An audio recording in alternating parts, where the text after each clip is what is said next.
Badbadnotgood. The following is pure fiction. Actually, I have been handsome and popular all my life. There has always been something wrong with my face. "Look in the mirror, Stevie," my mother said, holding me up so I could see my face. "See? There's Stevie." The little ears stuck out. That was the first thing I noticed. The two ears. And though the hair was pasted down with suave and brushed neatly into a regular boy's hairdo, a few springy locks had popped loose. Curly hair. Ugh. The nose was a pale blob of cold putty. Had the police already gotten to me? No, I was born like that. At 2, my face already looked like the face of a convict. But the eyes and chin were pretty. Pretty. When I was 4, I got polio. I was paralyzed from the neck down. I could barely turn my head. My flesh withered. I didn't see my face again until I was 5 and a half. The cheeks had collapsed. A young death's head. Taut, bony, unlined forehead. The chin had turned hard like a frozen lily. The eyes glowed the color of green figs. I opened my mouth. A blood-soaked bird's nest in which the mother bird had been killed and her fetal offspring left to die in their unhatched eggs. A mouthful of meat and feathers and tiny white coffins. A fat pink worm snarled from the red gash in my face. I watched my tongue moving in the mirror, enthralled. Red was my favorite color.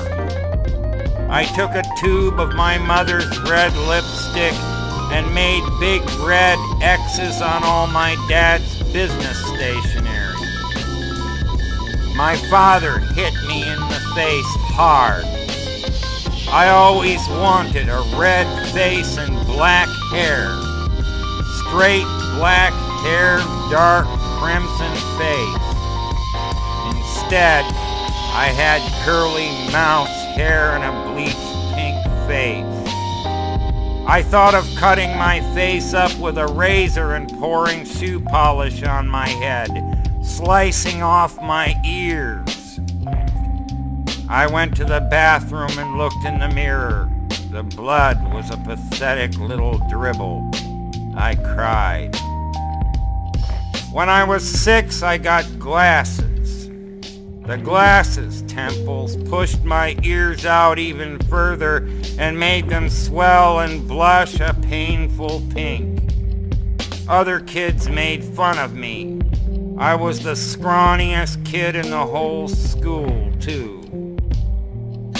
I walked with my toes pointed in because of the polio, and I had to wear big, bulbous orthopedic shoes.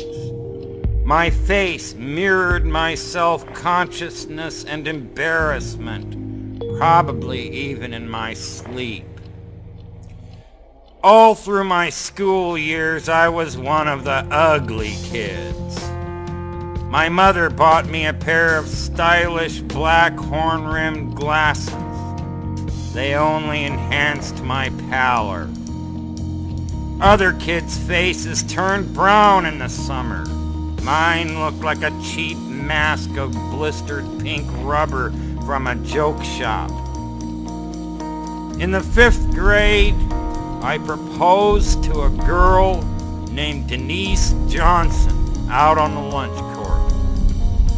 White blobs of seagull and pigeon shit rained from the sky. Denise said she wanted me to propose properly between the gym and the cafeteria after school. I combed my regular boys and wiped my modern glasses. At 10 after 3, I met Denise between the two buildings. I was shivering and my mouth was dry and tasted horrible. I got down on my knees on the shit-splotched black top in front of Miss Johnson. My mouth was just level with her groin. I looked up at her pretty brown face and long, straight black hair. She looked down at my damp cheeks and smiled benignly.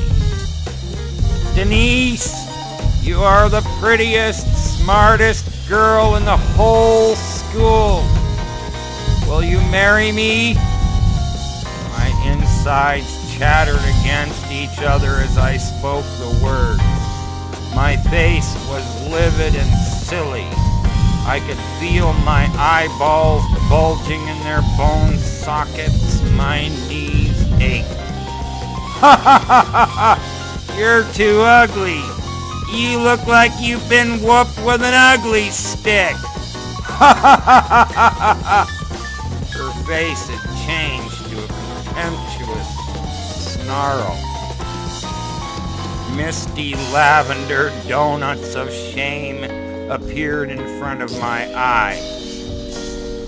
Suddenly, a mob of snickering boys and girls jumped out from around the back corner of the cafeteria. They surrounded us, laughing and jeering. I stood up, wobbling, a lump in my throat, my asshole pinched tight. Denise joined the circle of snapping, cruel children. She stood next to Rudy Stoltz, the handsomest, most popular boy in the school. They held hands. "Fuck you, Jew-ass burn butt," said Rudy. I put my huge, clumsy hands over my face. A cantaloupe skin hit me in the ear. I could hear the kids wandering away, giggling and guffawing. When I took my hands away from my face, I was alone. There was a thin white and green drool of seagull shit on my tan jacket. I walked home through a network of alleys. Finally, because of my face, I quit school in the 8th grade. I spent my days hiding out in the dark, humid garage, doing chemistry experiments and writing in secret codes. Sometimes I'd sneak out the side door, walk to the nearest storm drain opening, squeeze in, and crawl around in the complicated black maze of tunneling underneath Los Angeles. There were rats and black widow spiders down there. I imagined myself dead from spider bites, my face being chewed off by rats. I derived a mysterious feeling of solace from this prospect. No one would ever find me down there, and even if they did, I wouldn't have a face anymore. My mother took me to some psychiatrists. They agreed that I was a very disturbed young man. I had taken to wearing a red hooded sweatshirt with the drawstring on the hood pulled tight, so there was just a little hole, like a squinched up anal sphincter muscle, for me to peer out of. I wore a black Beatles wig over the red hood. I ate my meals alone in the garage.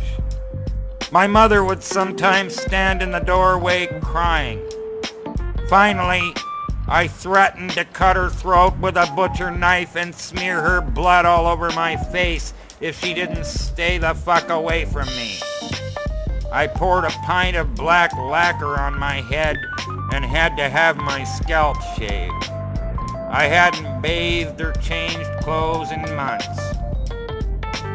The doctors felt that I needed to be hospitalized. My mother signed some papers. There was a brief court hearing during which I was declared insane and my custody handed over to the state of California.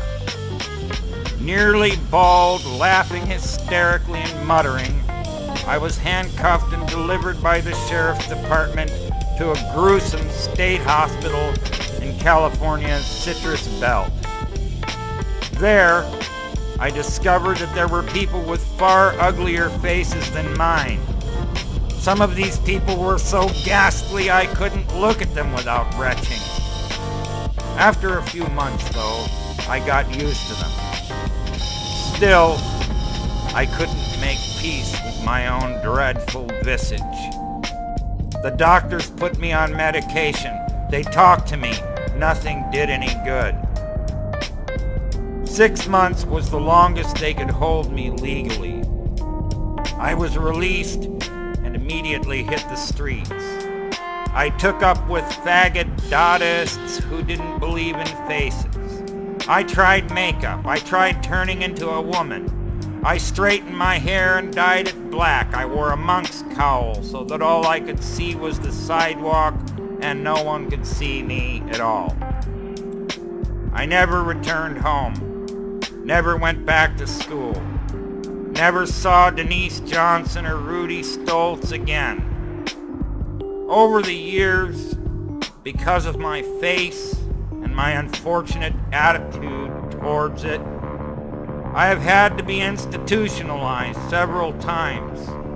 I became a drug addict, alcoholic, and criminal.